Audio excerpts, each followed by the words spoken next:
এক ভাই কমেন্ট করেছিল যে ভাই ইনভিজিবল ফ্রেন্ডস সেটিংস থেকে কিভাবে চ্যাট করব। অন্যান্য ভিডিওতে আমি দেখিয়েছি কিভাবে ইনভিজিবল ফ্রেন্ডস এ অ্যাড করতে হয়।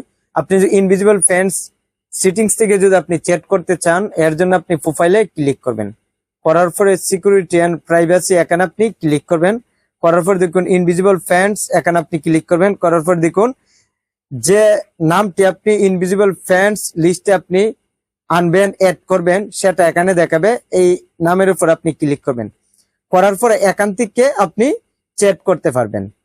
ওকে, এখানে আপনি সে ব্যক্তিকে মেসেজ দিতে পারবেন, কল দিতে পারবেন, কিন্তু সে ব্যক্তি আপনাকে মেসেজ দিতে পারবে, কিন্তু কল দিলে আপনার স্ক্রিনে শো করবে না, নোটিফিকেশন আকারে দেখাবে যে আপনাকে কল দিচ্ছে, কিন্তু আপনার ইমোতে কল আসার পরে কোনো ধরনের রিংটোন বাজবে না এবং কলটা আসবে না, শুধু নোটিফিকেশন দেখাবে।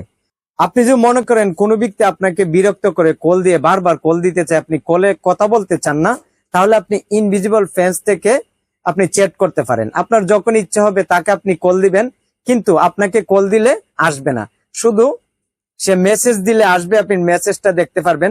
তবে মেসেজটা দেখতে চাইলে আপনার ইনভিজিবল ফ্রেন্ডসে আসতে হবে। সে কয়টা কল দিয়েছে, তার নোটিফিকেশন এবং মেসেজ কয়টা দিয়েছে সেটা দেখতে চাইলে আপনি ইনভিজিবল ফ্রেন্ডস অপশনে আসতে হবে, তারপর দেখতে হবে।